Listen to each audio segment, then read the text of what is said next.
C'est ce qu'affirme l'ancien président de la République, Pascal Lissouba. Selon lui, le Congo ne savait même pas combien de pétrole était extrait de son sous-sol. Nous ne savons rien de ce qui se passe et nous n'avons même pas la quantité de pétrole qui sortait de notre pays, nous ne la connaissons pas. Vous voulez dire que les autorités congolaises ne la connaissaient pas. Ne connaissaient pas la quantité de pétrole extraite de leur sol. Par quel moyen?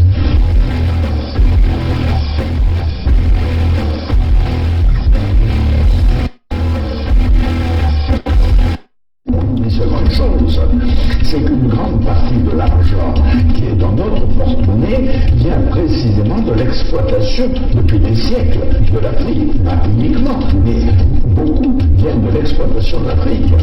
Alors, il faut avoir un petit peu de bon sens, je ne dis pas de générosité, de bon sens, de justice, pour rendre aux Africains, je dirais, ce qu'on leur a pris, d'autant que c'est nécessaire si l'on veut éviter les pires convulsions ou difficultés avec les conséquences politiques que ça comporte dans le prochain avenir.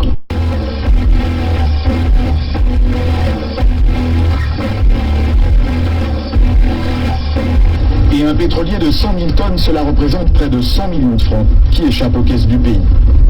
On appelle ça une cargaison fantôme. Interrogé sur la question, Loïc Lefebvre-Préjean ne dément pas qu'il y en ait eu.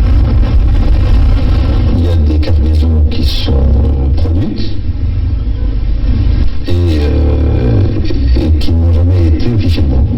Voilà. Donc c'est des choses qui sont arrivées, bien sûr, dans le passé. Après un travail de recherche de 4 années, après avoir désarchivé 399 traités coloniaux passés entre la France et les chefs traditionnels africains, travail effectué et entrepris sous le contrôle et l'assistance d'un collège d'avocats, je peux vous dire aujourd'hui, moi, Tata Zinga, sans risque de me tromper, que Sassou Deni est bien un nordiste. Oui, un nordiste, mais un nordiste béninois, car né à Edo, qui est une localité située au nord du Bénin, donc dans le sud du Nigeria. Le sieur Sassou est né en réalité en 1937 et il est arrivé dans le territoire qu'on appelle aujourd'hui Congo-Brazzaville en 1943 par le port de Ndjindji, baptisé par les colons de Pointe-Noire. Sassou Deni a donc la nationalité congolaise, nationalité que nous savons a été voulue par la France comme celles et ceux qui peuplent le territoire appelé Congo-Brazzaville. Mais il est, à dire vrai, béninois.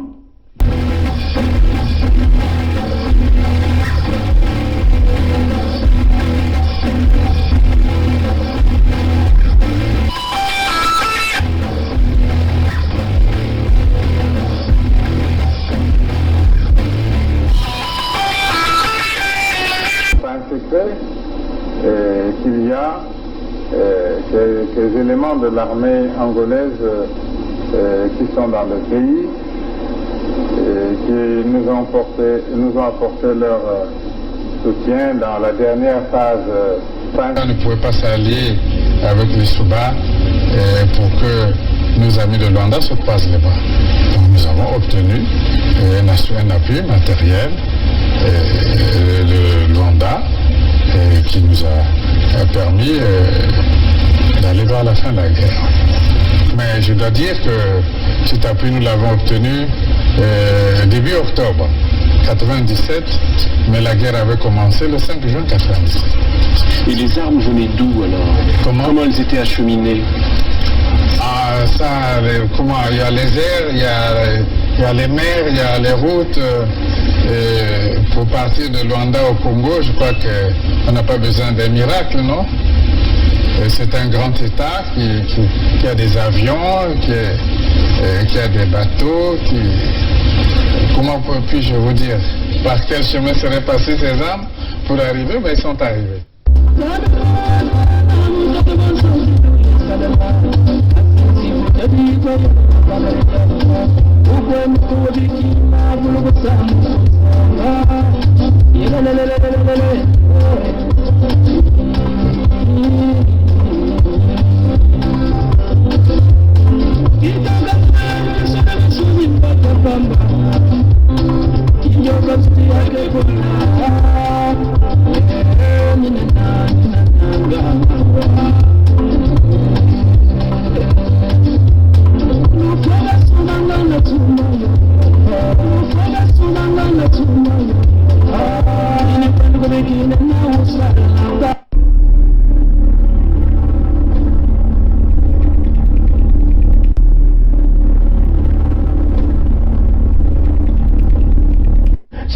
Congolais qui sauveront le Congo. Ce n'est pas la communauté internationale. N'y comptez pas. C'est les Congolais qui sauveront le Congo. Ce n'est pas la communauté internationale. N'y comptez pas. I am not come here to battle and to struggle. I came here to help my country to develop themselves.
du Sud-Congo se fera, la Fédération du Sud-Congo ira en avant. Et ça va se faire.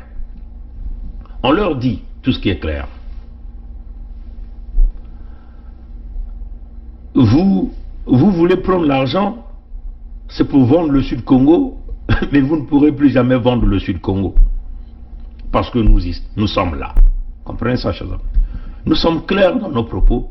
Il n'y aura pas de deal avec le régime Sassou, ni les nordistes et les Mboshi. Nous avons choisi de construire un nouveau État, de force ou de gré. Je tiens rapidement à répondre au frère Diafouka, qui a lancé un appât, qui dit oui, nous voyons ce que les frères Pongi font, Pongi fait, les frères Edim Kaï, mais il va falloir que nous cherchions Sassou et pour que nous retrouvons pour regarder l'avenir du Congo. Non, il n'y a plus d'avenir, non. Sassou ne fait pas tout ça seul, c'est ce que vous devez savoir. Hein, frère Kevin Diafouka. Sassou ne tue pas, n'a pas mis ce projet-là seul. Il a avec lui tous les nordistes dans ce projet. Regardez, ils sont venus nous vendre Mokoko il y a quelques jours là. Vous avez vu les gens du nord là-bas se lever? Non, ils veulent simplement pousser les Congos à se lever pour aller se battre pour le compte de Mokoko, qui est un Moshi, et dont eux-mêmes les Moshi ne veulent pas se lever pour le protéger. Comprenez ça, chers amis? Toute cette agitation qu'ils sont en train de faire.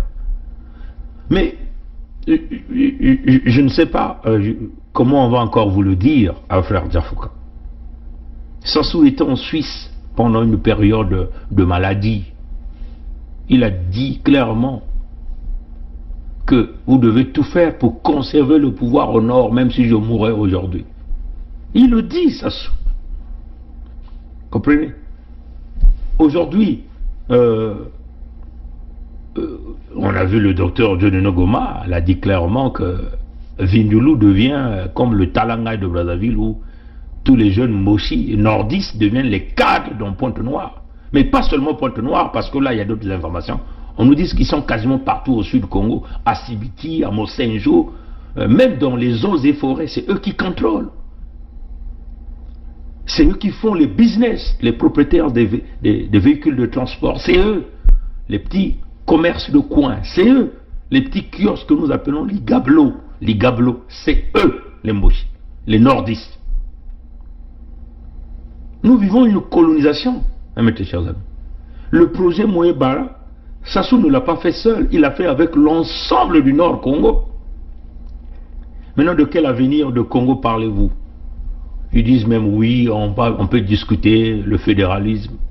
On ne peut pas faire le fédéralisme de 12 départements avec des gens qui sont venus nous coloniser. C'est totalement impossible. Cette étape, nous l'avons déjà dépassée. Parce que quand nous avons proposé le fédéralisme à 12 départements, vous avez rejeté, vous n'étiez pas là. Il y a déjà des années passées. Le manifeste pour la libération des 12 départements était sorti depuis très longtemps. Vous êtes venu critiquer le manifeste. Aujourd'hui, le manifeste devient quelque chose d'important. Donc vous voulez en réalité voler tout le travail que nous avions fait pour que vous allez faire de l'argent et de la politique derrière ce travail. Non, pas du tout. Le document, il est public, vous pouvez le copier, vous pouvez faire tout ce que vous voulez. Mais c'est dépassé. Là, nous allons maintenant dans la création de l'État fédéral Sud-Congo. On n'a rien de commun avec les nordistes. Rien de commun. Les nordistes sous le leadership d'Emboshi. Parce que c'est ça. Le Nord est sous le leadership d'Emboshi. Le cerveau penseur de la colonisation qu'ils ont imposé au Sud-Congo, c'est d'Emboshi. Ils sont, ce que nous avons dit, le niveau du noyau zéro. Ils sont au niveau zéro du noyau. Hein? Parce que nous avons dit que dans ce noyau, il y a le niveau 0 des Moshi, il y a le niveau 1, c'est le Kouyou, les Makwa et tous les autres. Le niveau 3 et le niveau 2, c'était les Teke Alima, ainsi de suite. Au niveau 3, c'était tous les autres du nord, de la Likwala, de la Sanga, ainsi de suite. Et au niveau 4, il y avait les Débrazistes du sud qui sont les traites. C'est comme un peu ce qu'aujourd'hui, les frères Diafouka veulent encore nous ramener dans la même chose. Ils veulent encore nous ramener dans le deal de Youlou et Opango, qui n'a jamais fonctionné parce que nous sommes plus dans cette merde. Ils veulent nous ramener dans le deal de la conférence nationale souveraine, qui n'a jamais fonctionné, nous sommes dans le même contexte. Donc, toutes les fois que ces gens-là commettent tous ces crimes que vous connaissez, ils vont toujours chercher les nôtres, les plus faciles, ceux-là qui aiment les honneurs et l'argent. Ils vont le mettre devant et ils vont conclure ce deal-là. Quelques temps après, ils vont donc liquider tout ce monde-là et ils vous emmènent une nouvelle génération pour continuer avec les mêmes principes, tourner autour du même rond-point et tourner dans la même roue. Nous avons dit, nous avons mis terme au deal de Youlou et Opango parce que nous ne sommes pas de cette génération de Youlou et Opango. On ne peut pas marcher dans la génération de Youlou et Opango. Nous avons mis terme au deal de la conférence nationale souveraine parce que nous ne sommes pas de cette génération de la conférence nationale souveraine. Nous sommes la génération Kilembanzaou, la génération de la vérité, la génération qui va nous emmener droit vers la création de l'État fédéral Sud-Congo. Parce que nous, on ne pourra jamais commettre ces erreurs-là qui font qu'aujourd'hui que les Congos deviennent la chair à canon. Comprenez ça, chers amis? Donc, il faut dire à tous ces jeunes, vous qui avez fait vos allégeances dans vos loges, parce qu'aujourd'hui, vous devez savoir que vendredi, c'est le jour où mondialement les loges se rencontrent pour comploter, pour lancer les mauvais sorts, pour faire les rituels, surtout encore que nous sommes dans cette énergie du 15. Ils sont tous là pour préparer à lancer leur fatwa sur des gens, dans leur malédiction. Voilà pourquoi nous avons saisi cette énergie pour faire ce live, pour aller les contrer, pour les envoyer la puissance et le feu de Nkwamikangu, Nkwalulendo, Nzambimpo. Comprenez? Si vous avez signé vos deals et que vos deals c'est d'aller sauver une république qui n'a jamais existé, en tout cas nous ne sommes pas dans vos deals. Nous sommes dans un contexte de survie des Congos. Ce sont les mêmes deals qui font aujourd'hui qu'on puisse nous vendre les terres. Hein? Nous perdons aujourd'hui les terres. Qu'on puisse nous tuer. Parce que ce que vous devez savoir, que nous faisons affaire à un monstre, à des monstres. Ce monstre a généré d'autres monstres qui ne visent que le sang des Congos. Parce que eux, ils ne nous volent pas simplement, ils ne nous tuent pas simplement, mais ils nous mangent aussi physiquement. Ces gens-là nous mangent. Et nous ne pouvons continuer à aller dans ce deal. Je tiens à le dire aux frères Diaf Kevin Diafouka. En tout cas, merci pour pour les belles paroles que tu es venu dire. Non, nous n'avons pas sauvé l'entité Congo avec C, parce que nous nous sommes déjà sortis de l'entité Congo avec C. Hein? Nous avons coupé les accords que nos ancêtres ont signés. Nous avons refusé le deal de la communauté. Hein? Et ce deal de la communauté, c'est le deal du président Yulu et Opango, qui aujourd'hui fait de nous la chair à canon. Ce deal qui a été renouvelé à la conférence nationale souveraine, où vous avez les monseigneurs Ernest Kombo et toute l'équipe quasiment qui ont protégé hein, ce monstre-là. Mais à la fin, c'est quoi? Monseigneur Kombo a été empoisonné, tous les cadres politiques, civils, militaires, les grands cadres, tous ceux-là ont été assassinés. Tous ceux qui ont témoigné pour leur bonne foi d'apporter la vérité ont été liquidés. Et vous voilà aujourd'hui vouloir nous emmener dans le même deal. Et nombreux au sein de vous sont sur la place de la diaspora de Paris. Comprenez? Et vous êtes prêts à aller derrière les portes avec les Boukadia. Et j'espère que le grand Marcel Makomé ne fera pas partie de ce jeu the deal beyond the door, beyond the closed door, a deal that maintains the killing of the people, the suffering of our people. And we cannot sustain that anymore. We want to move to something more different. Our way of thinking is we want to build a new country. So a big light can come from there. All of us will have our own dream, you know, future. That's what our people want. We need to bring clean drink water, food on family table. We want to send a child to school, build hospital, roads, to move people, to move where we want to do, create a huge business, open up worldwidely. That's what we think. But with the people, together with the people from the north, we cannot do that, because they only know three things: dancing, drinking, killing, and stealing money. We can say four. Ouais. On ne peut pas accepter ça. Donc on tient à vous le dire, le deal que vous êtes en train de faire, ça sera zéro libungu toulou, comme on dit. Et nous on continue de vous faire comme ça la koto, parce que nous savons ce que nous sommes en train de chercher. Et voilà pourquoi nous avons longtemps expliqué à l'ensemble des peuples de l'USK. On dit, il n'y a qu'un seul chemin, c'est l'unité du Sud-Congo.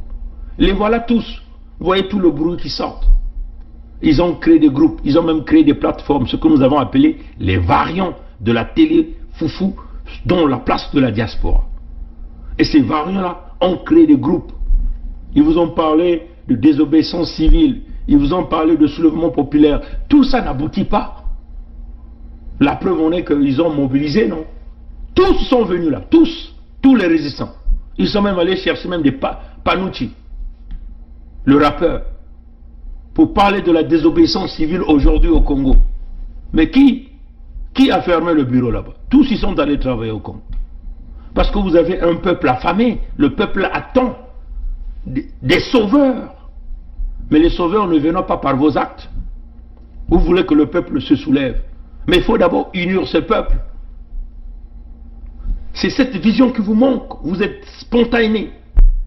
Vous travaillez dans la spontanéité. Vous vous levez un matin, bon, je veux faire ceci pour bouger le peuple. Ceux qui sont au Congo là-bas, ils sont affamés, ils n'ont pas d'emploi. Même les salaires ne sont pas payés en compte-gouttes. Vous avez un démon qui est là à l'intérieur. Comment allez-vous les libérer? La libération, ce peuple-là compte sur la diaspora, mais vous comptez encore sur le peuple qui est en prison. C'est compliqué. Et vous, au lieu de regarder une véritable vision, vous ne voyez que vos deals. C'est-à-dire qu'allez vous soumettre auprès des bourreaux. Parce qu'il y a des hôtels qui vont être payés, il y a la nourriture qui va être payée, parce qu'il y aura des perdièmes qui seront payés. On va vous acheter des tickets pour vos transports. On va vous acheter même les habits. On va vous donner les grandes enveloppes pour aller vendre les Congos. Mais plus jamais cela se fera. C'est ça que nous sommes en train de vous dire. Nous ne sommes pas là pour chercher une gloire. Nous ne sommes pas là pour s'attaquer à qui que ce soit. Notre combat, ce n'est pas vous au sein de la diaspora. Mais c'est vous que vous êtes là à vouloir amener une contradiction, à dévier notre peuple. Et vous voyez même leur subtilité. Ils commencent même à venir vous parler du fédéralisme. Mais dans le fédéralisme, dans 12 départements. Dans leur tête, ils veulent noyer la vision de l'USK. Parce qu'ils veulent aller sauver le Congo à être indivisible. Parce qu'ils ont signé leur pacte dans leur loge. Ça ne peut pas se passer comme ça.